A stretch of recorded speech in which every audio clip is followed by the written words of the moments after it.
Ai na kong sin na yang long tori min he theng he ai ngasi am theng he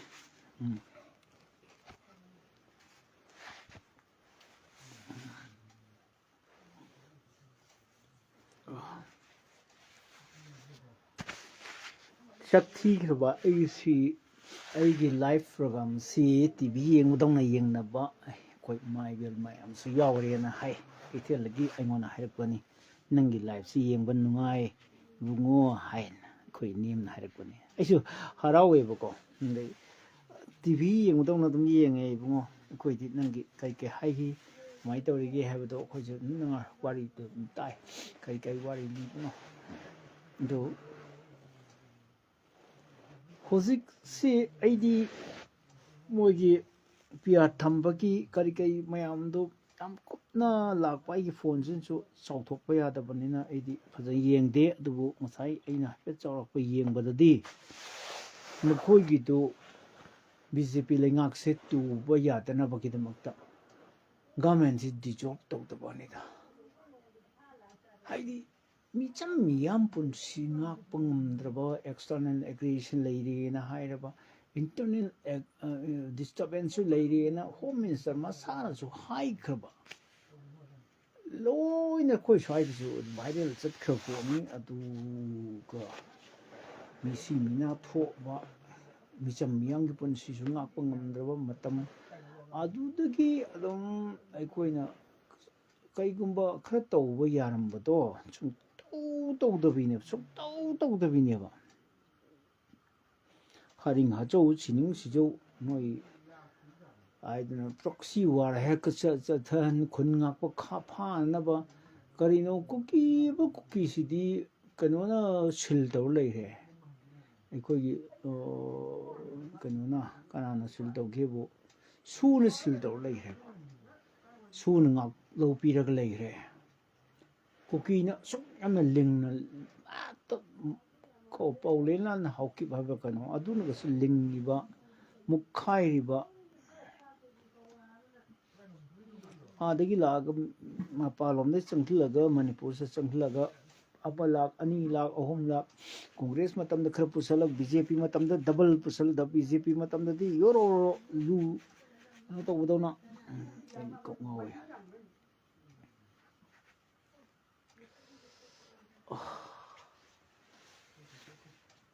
Russia ga Ukraine ga soknaba lan sidi loisan gidore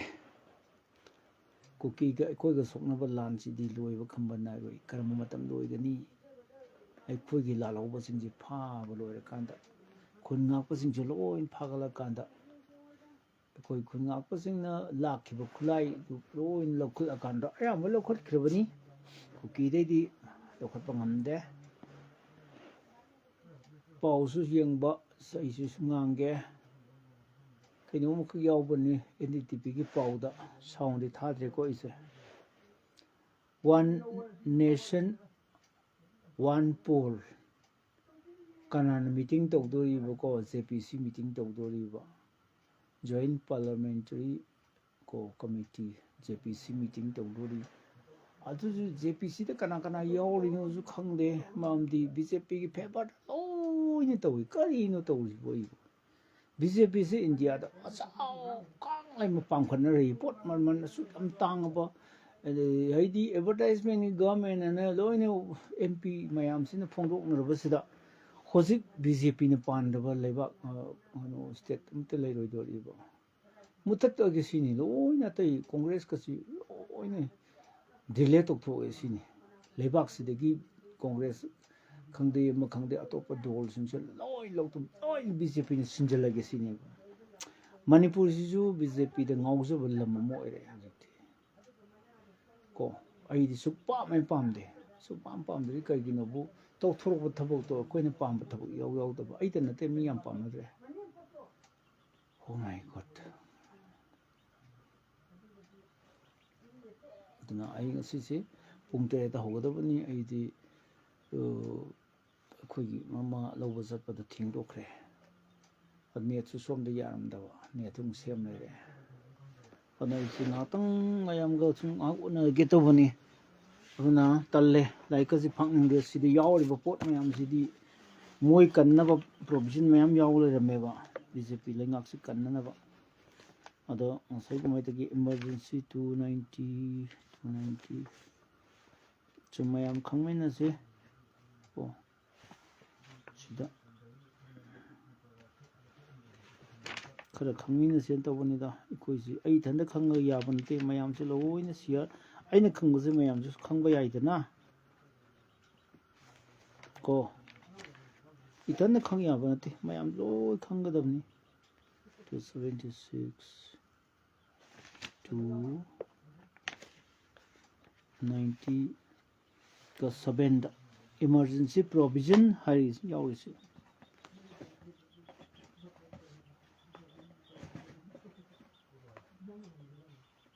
emergency makal ohum siko hojik lautho isi emergency makal ohum ni National Emergency under Article 352 National Emergency organa Lebak amana landarapada lauthokpa National Emergency na 352 due to threat of war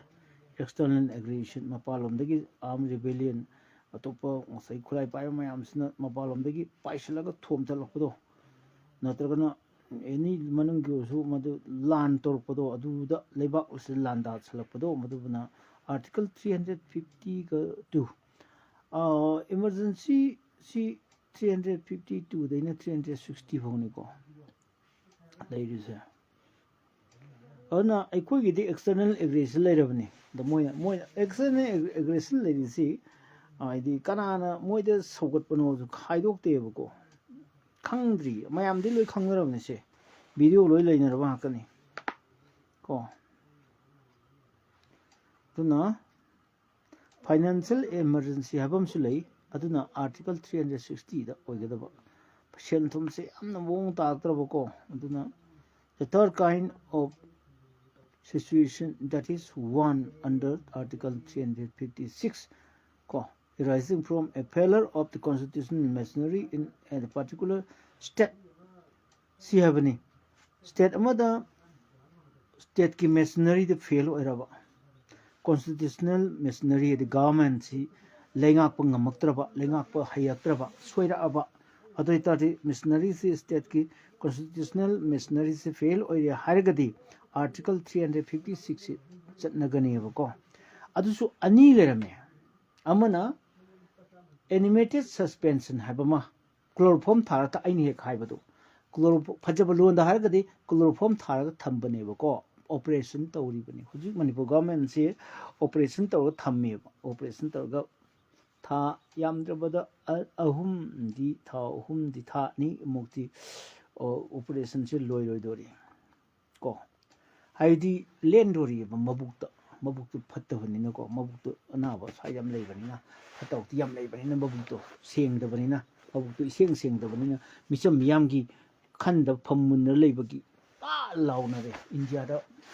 launare ikai bana very shameful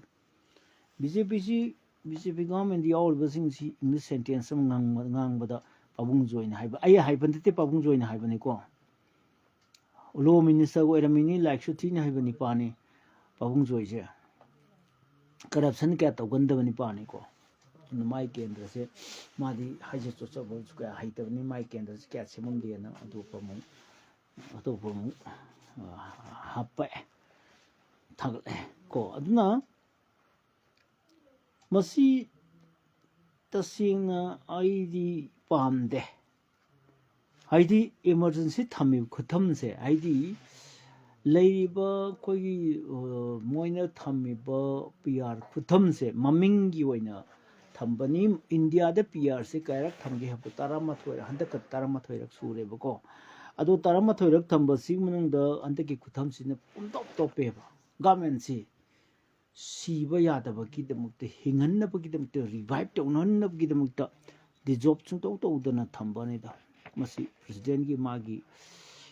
right leibagini ko duna masi ai tawbam khangde haibam khangde karino president rule though included under the part on emergency provisions may not, strictly speaking, be considered an emergency situation. Not strictly speaking, we consider emergency provision that bako. ID asengba emergency hedi bail khimbatu natte mirei pakna landarakpatu natte ko sumni state manungda crisis leibagini political crisis or constitutional crisis leiba matamda lengakpase constitutional machinery se fail oire hebadugi adugi thamakpane bako masi warakpa masa warakpa haikadra kaino noi khane nune noi matam khadi noi pijage ko se constitutional noi bu ngaklo pi neba khogi right khar leire aduna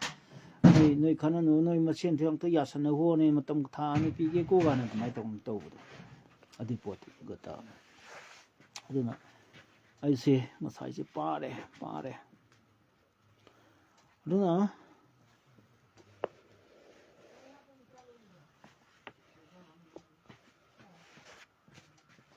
karina haidun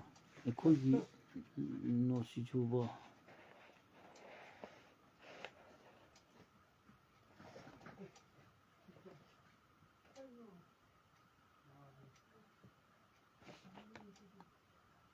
state manungi oina khogi sida khoi 1962 da su khogi national emergency thamgre ko karmatamda khogi karaida sinana landarakpada ko adagi pakistan su landarakpasu yaugre kana sida ahum mari ak sure phane yame tor ise india se mine landarakpa ko pakistan su landare silo yaure in october 1962 at the time of the Chinese aggression. Chinese in landarakpani in December 1971 in the wake of the war with Pakistan and in June 1975 on grounds of internal disturbance. Panamdi terrorist laizani Kashmir ji kogi POK Pakistan occupy Kashmir loksan hidoni ko nuda si kana de koi si ai di pam de ai ngonda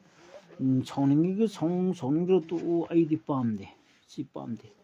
ai di anobo lengak pam athugai war su wana ko khoi se mapi pa leitre adu to te mayam changang ni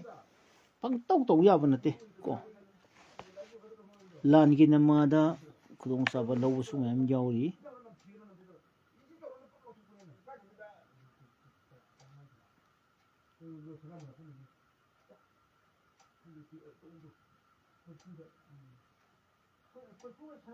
in Congress under the laws.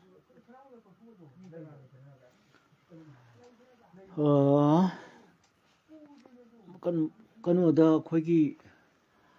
emergency ma leki ko Punjab ki lalawba singsin yamna kanba minister si khogi golden temple nai khai gi bagi do sahi ahum bo thamgi moi PRC ko mayam khangbiu sahi ahum bo thamgi ko to polamani moi do sidi kwai changbani moi na hujik phodi da duna ngasi handak thamai basina tarama thoyak suba handak kisna pomtom tongan ba atai de job ma kani ko mani poto singje government anu bom lakna na lambi em to ata handak kisna khangde karamba PR kutham no khangde moi de favor towe BJP government sida lenga kwa hita dana misi mina tho iba mayam si masigi responsibility riksana responsibility si kanana pugodage bo question malai pakum ji moina pigada ba congress na pihelu hairakani moi congress mi su yam ta sikta ngai moi manga khatul ba congress si congress thon bani moi manga san thon bani da hai gre ai di congress nung si ne ise support to ning da ne ko nung si ne support to re game khale ne ise nung si ne ai mang ma ka da microphone mutat khibado ningjang ko ai si to ma to yaujuru bane to ma to ka assembly pun si ju han mani ko assembly tension gibane mi to na khoi sar pi mo na ado ko ai pi to sar pi mo na hai gibado sar pi mo na hai gibado ai ki to ka number si ꯑꯩꯒꯤ ꯇꯣꯀꯟ ꯅꯝꯕꯔꯁꯤ 37ꯅꯦꯕꯀꯣ ꯑꯩꯒꯤ ꯇꯣꯀꯟ number 37 ꯇꯣ ꯁꯤꯗ ꯄꯤꯔꯛꯄꯅꯦ ꯑꯩꯒꯤ ꯀꯩ ꯂꯣꯏꯅꯃꯛ ꯊꯅꯝꯕꯅꯦ ꯑꯩꯒꯤ ꯕꯦꯒꯀꯗꯣ ꯂꯣꯏꯅ ꯃꯄꯥꯟ ꯊꯅꯝꯃꯤꯅꯤ ꯃꯣꯏ ꯄꯣꯠ ꯀꯅꯥꯝ ꯄꯨꯁꯟ ꯌꯥꯗꯦ ꯄꯥꯎꯃꯤ ꯑꯣꯏꯔꯁꯤꯅ ꯑꯩꯈꯣꯏ ꯄ꯭ꯔꯦꯁꯀꯤ ꯒꯦꯂꯔꯤꯗ ꯑꯩꯈꯣꯏ ꯐꯝꯃꯦ ꯃꯅꯨꯡꯗ ꯍꯦꯛ ꯍꯧꯕꯗꯒꯤ ꯂꯥꯎꯅꯔꯛꯄꯁꯤꯅ ꯄꯨꯡꯈꯥꯏ ꯐꯥꯗꯅ ꯂꯣꯏꯁꯤꯟꯈꯤꯕ ꯅꯨꯃꯤꯠꯇꯣ resolution passed by Manipur Legislative Assembly.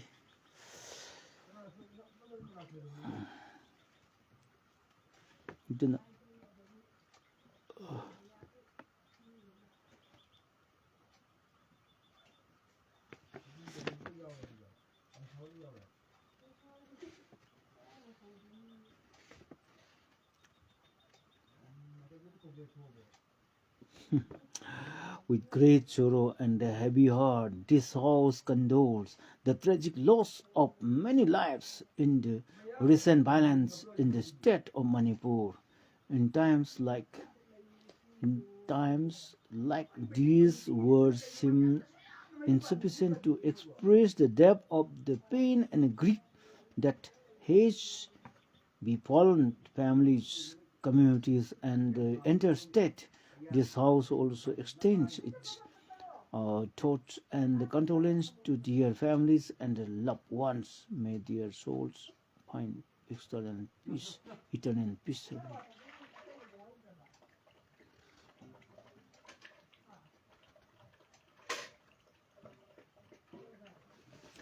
Sigi condolence ID legidraba mayamdo, land legidraba mayamdo, awab pongdoki. I want I get some, I get so much more panida. Envelop the Kahapaka path, the Kazani. Go. Assembly. Go. Dinner. Some island, some Tamobonida. Go. Other than Sida, awab pongdo is minor. Moy, Tamoy the pongdo, Moy Cinda winner, see the winner pongdo. Yes, Missimina to a Mayama to the Owa Pondo, Owa, the Maso Yazari, the Moji, Legitraba, Hawaii, Haksang, a Legitraba means Mois in the Hawaii, in the signal ladies knew one happy mode. Lance it, cut away to soon. Let me come on a hill, waiting to the men, particularly a same cookie girl. Maitégase ꯂꯥꯟꯗꯤ ꯇꯧꯅꯐꯝ ꯊꯣꯛꯇꯕꯅꯦꯕꯀꯣ ꯀꯅꯥꯅ ꯏꯟꯖꯜꯂꯤꯅꯣꯗꯤ ꯈꯪꯗ꯭ꯔꯦ ꯀꯨꯀꯤꯒꯤ ꯃꯩꯇꯩꯒ ꯂꯥꯟ ꯇꯧꯅꯐꯝꯁꯤ ꯊꯣꯛꯇꯕꯅꯦꯕꯀꯣ ꯑꯃ ꯄꯨꯁꯟ ꯑꯅꯤ ꯄꯨꯁꯟ ꯑꯍꯨꯝ ꯄꯨꯁꯟ ꯇꯔꯥ ꯄꯨꯁꯟ ꯌꯥꯡꯈꯩ ꯄꯨꯁꯟ ꯑꯩꯈꯣꯏꯅ ꯄꯥꯒꯤ ꯌꯥꯝ ꯇꯧꯈꯤ ꯀꯨꯀꯤ ꯅꯨꯄꯤ ꯑꯃꯅ ꯆꯍꯤ ꯑꯃꯗ ꯃꯆꯥ ꯑꯅꯤꯔꯛ ꯑꯍꯨꯝ ꯄꯣꯛꯑꯦ ꯃꯔꯤ ꯄꯣꯛꯑꯦꯅ ꯑꯩꯈꯣꯏꯅ ꯍꯥꯏꯅꯤꯡ ꯖꯔꯅꯦꯂꯤꯁꯁꯤꯡꯅ ꯏꯔꯤꯕ ꯂꯣꯟꯁꯤ ꯄꯕ꯭ꯂꯤꯛꯅꯗꯤ ꯌꯥꯝ ꯁꯤꯡꯕ ꯄꯕ꯭ꯂꯤꯛꯇꯤ ꯈꯪꯉꯦꯕ Cookie Nipi Amana, Sahi Mada, Angang Mari Poegan Harise. Please listen to me carefully. Equine Harisi, Miam, Kangbra. Okoi Maitin Pimana, Sahi Mada, Angang Mope, Pangan Pizu, Mate Pangan Pizu, Sahi Mada, Angang Mope. Naga Kambusu, Sahi Mada, Angang Mope. Aduga Mayang. Mayang nupi musu sahi mada angang ama poe. But whereas Cookie nupi amana sahi mada angang mari poe. Aduki tha hum da angang tha hum kudingi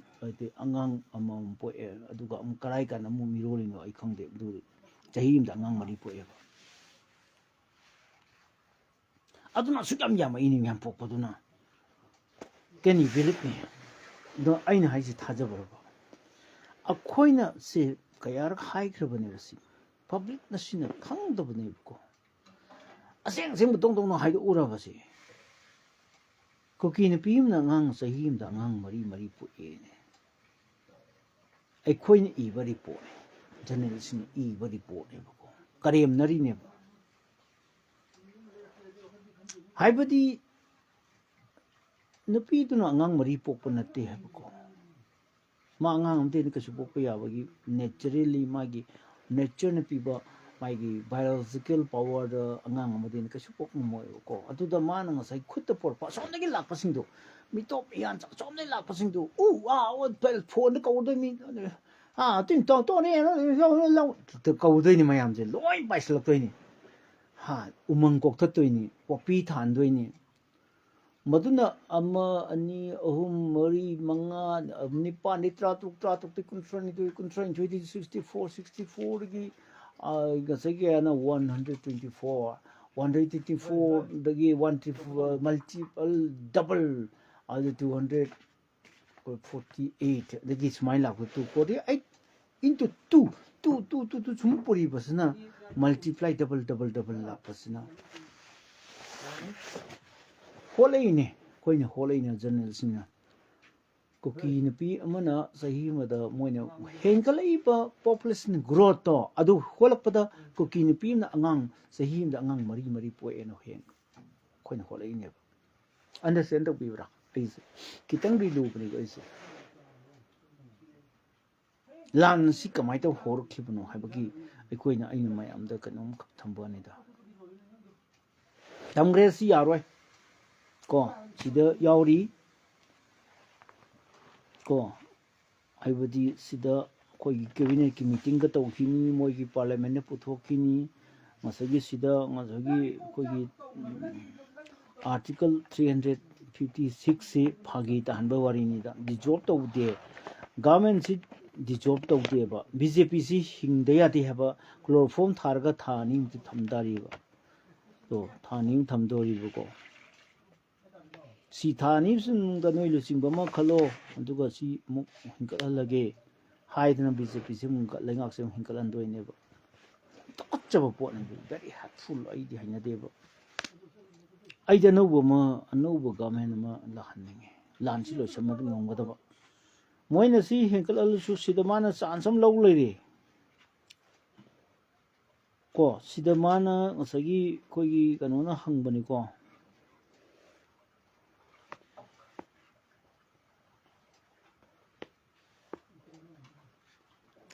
sida kanan lagi ko sida ai kanon page article 356 enabling the imposition of president rule over the states by the union has been one of the most criticized and the controversial provisions of the constitution haibadi mana sagi article 356 he tamko dam da masi sai na ba atala pa state mayam sigi masi center ne he pai ki dagi madagi kwai de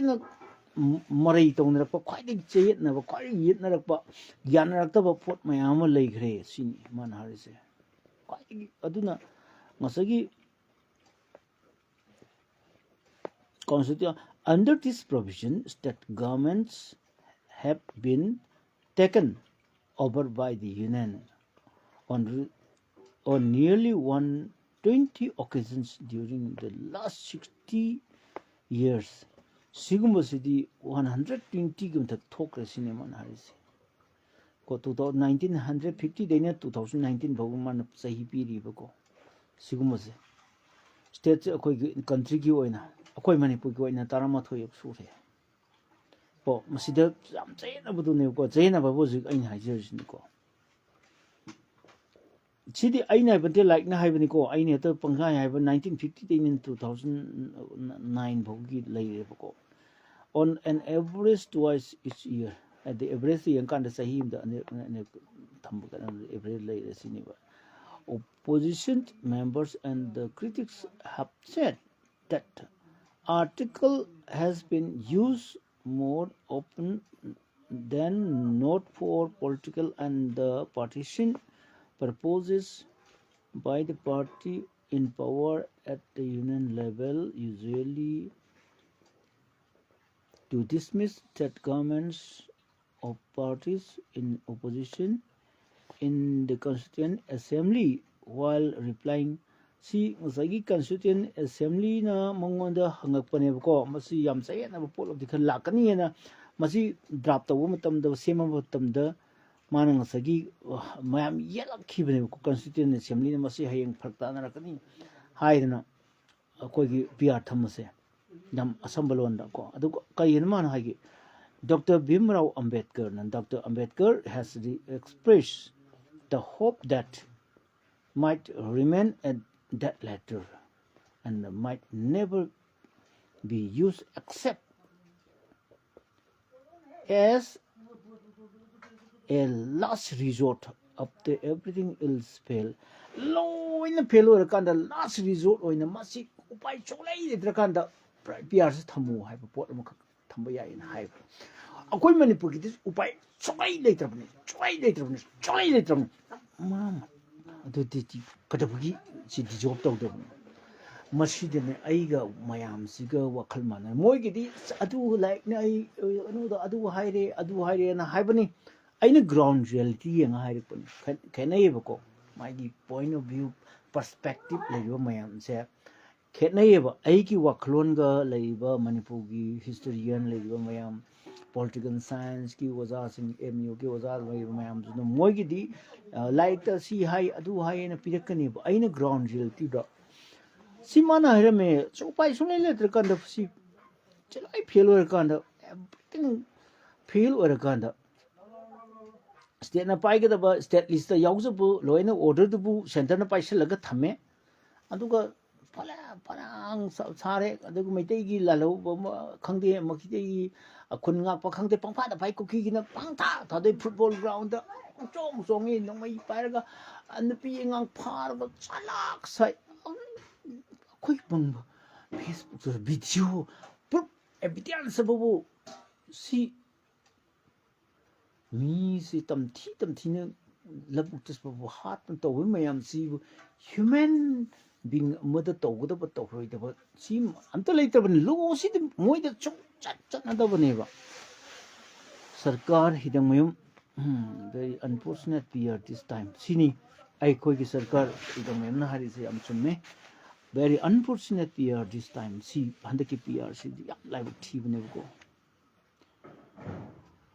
Aiga Santaki City, Aiga Sarkar Santaki City.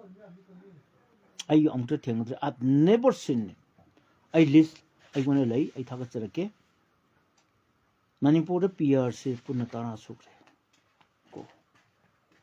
PRC Punatana Sukre, and the Kistarama 20, and the Gitarama 20 like TV. I'm not a TV. Karikino Bisa government to Basula day.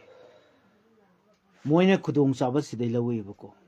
PRC Pak Tamgunu, government is the job to Gunu, see Pak Tamgunu. PR to the Makal Kara Labanina, New Home Labanina. Emergency Privia Habam Lere, a Koyi Somdagi, a top of country, the Gi Landar Paki Habam Lere, a Koyi Manungi constitutional Kogi Peller or state killing up, Hitabi states in killing up, a sway, Hitaba, Hong Kong, the Ba, Missing Nayam Jalapa, annoy the money. Shum fu yum takaider bulldozer takaider to hangam thadra matodra yum sadana to no yung sin kara kato yum isaki mo gira ni no society te hori ni khangde ma khangde to yamna irang to oversibu world punjau thilab dum thai thilab sibu ha Manipur matangda hamdu khumning de chalo sidle wirno South Africa de tala aba awdagi Paris kano ta pangthokpa conference mat mayam je to khut som da bagi hen sok to pi da bagi mangwan ma kan thom to bagi ikai bat hoji US da leiri bogi khulai lei bagi fighter jet ki adu to tax adu pi bagi adu khana lere Magi maram dam da jumai agabu mi mangda yam lemba sadana tobo sidi aidi qualification kha wat pa mi sidi khara du adum yaro ye duna ise mi su ning de ai maming su paning de class 4 5 tam ho mi mana leibak ngak lagabu kari to duino English sentence some ta ngang bangam da ba ko ju lei haiten le ribni ojabi mo la ise apaba translator oina logra ojabi mo gi pen club na ai bu thalat pe mayam ubi du ngai aduna oji sarkar hidang mayum si chu kan ma to duri ni Hojik the NDTV ki power hojik yauri one nation one poll JPC meeting on February 25 ai si thari One Nation, One Poll, GPC meeting on date 25 February. GPC meeting to do. I can live down to sit sound in later when go. Sounds in later when go. I like the youngs. Gehört soweit dazu. Die Trump-Administration hat gegenüber Putin schon jetzt, vor Beginn von Verhandlungen, öffentlich Zugeständnisse gemacht, bevor die Verhandlungen überhaupt begonnen. NDTV lifetime news I thari ba. Hoji haiban sida atunda Manipur gi election se 27 to da si state BJP ne pai ho tar gadi BJP si sahi ani yum su sang do ki do ri ba 29 da to do ri ba sine kai ma JPC meetings na ma do yana gi tana ma si di to ki da pass bill si pass to ek one gi da di one nation one poll habdi one election habane ko one poll habdi mayam thungirom inse one poll habdi am khato wo ge da panchayat ki su kanu gi su paisa yam change ye madu matam ayo do ko yam na expenditure wangi adu to na masi opposition yam yelakhini ko JPC gi haye JPC paisa pira ga JPC mi sing do sen pira ga BJP gi mi favor to da binga khalam gadra ikhang de date 25 phau khoi ngai ta bani duga khoi pau ai mayam dam nok thoke ai live sida dum sang nai niang view ai di pau se dom yenge ai TV atai de yeng de ko am tam kan film yang bane ai di news channel na yam bi yenge ko dana